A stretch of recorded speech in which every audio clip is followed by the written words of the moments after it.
Discretion is advised. Your mama black. This program contains language and sequences some viewers may find disturbing.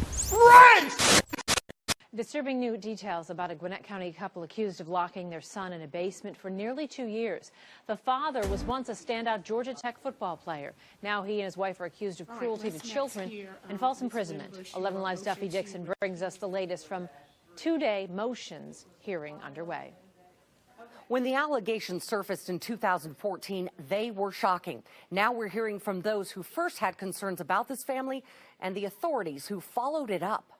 Ricardo Wimbush, a former all-conference linebacker at Georgia Tech, sat silently next to his wife Therian. Both are representing themselves, but she took center stage during a hearing to address the many motions she has filed. From the start, it was far from an ordinary day in court. Said actions, but I've actually read your motion, so you don't need to actually read it to me. You sound so argumentative. The Wimbushes are accused of locking away their son in a small basement room of their Gwinnett County home for nearly 2 years. It was this court-appointed attorney who was representing all 10 of their children at a DFACS hearing back in 2012 who started investigating the oldest son's claims. He indicated to me that he was confined to a small room in the basement. His mother visited him a couple times a day to take him to the restroom.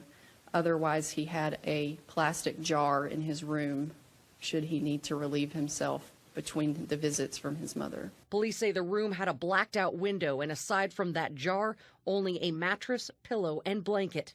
A DFACS caseworker also described the room. Alongside the bed, there was a lot of dirt and looked like hair, dead cells. It was just all along the side of the bed. It looked like an animal was living in there. She also described the boy. He appeared unkempt. He seemed frail, sort of pale. His hair was way up here. It appeared he hadn't had a haircut in a very long time. His hair was unkempt, had lint and dust in it. His nail was really long and jagged, like it hadn't been cut in a long time. The Wimbushes told authorities they locked their son in the basement as punishment after he molested 3 of his younger siblings. Police say he received no education during that time and was never taken to the doctor.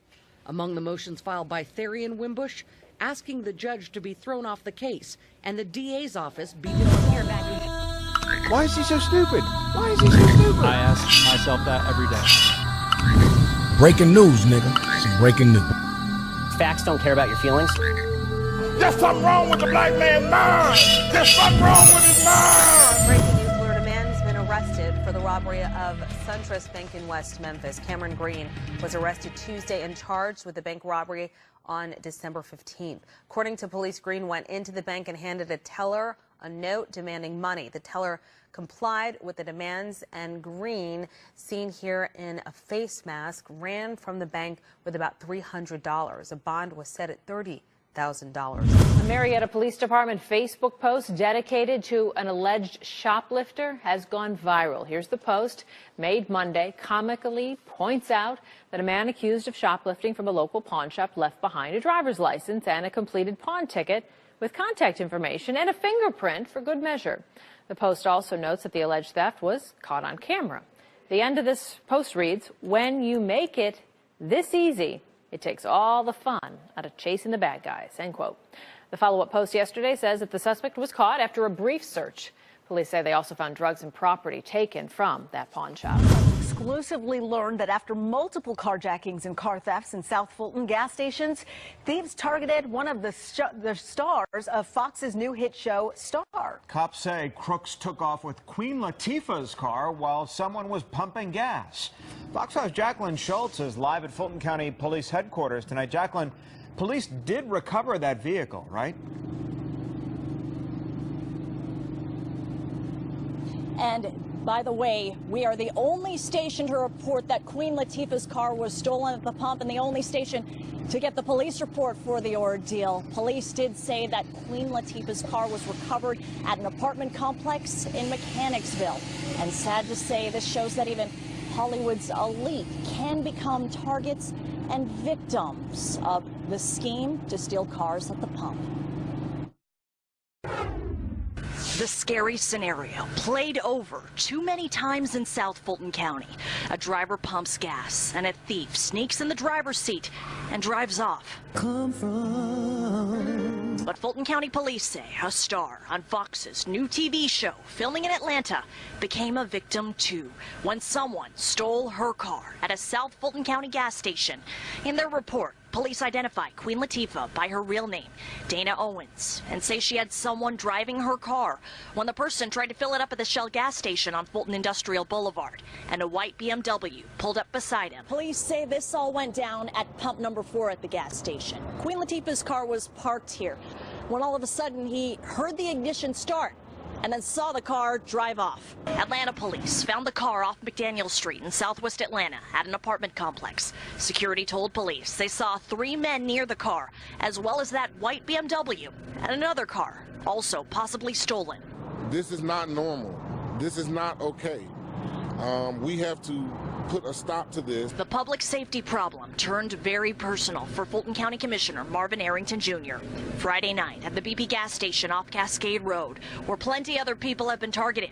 His own father, 75-year-old Marvin Arrington Sr., a former Fulton County Superior Court judge and Atlanta City Council president, was pumping gas when someone stole his car. And we need the Fulton County Board of Commissioners to stand up and support the citizens and to make sure that the citizens are safe.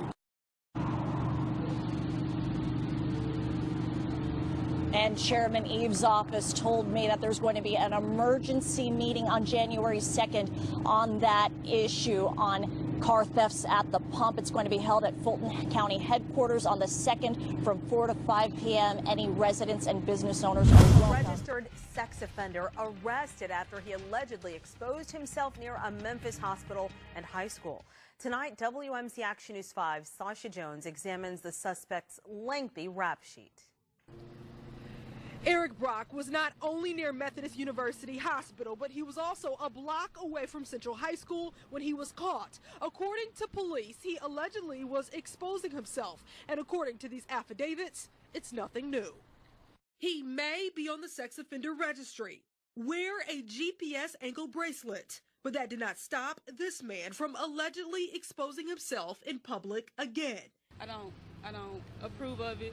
38-year-old Eric Brock is behind bars for reportedly exposing himself in this area of the medical district.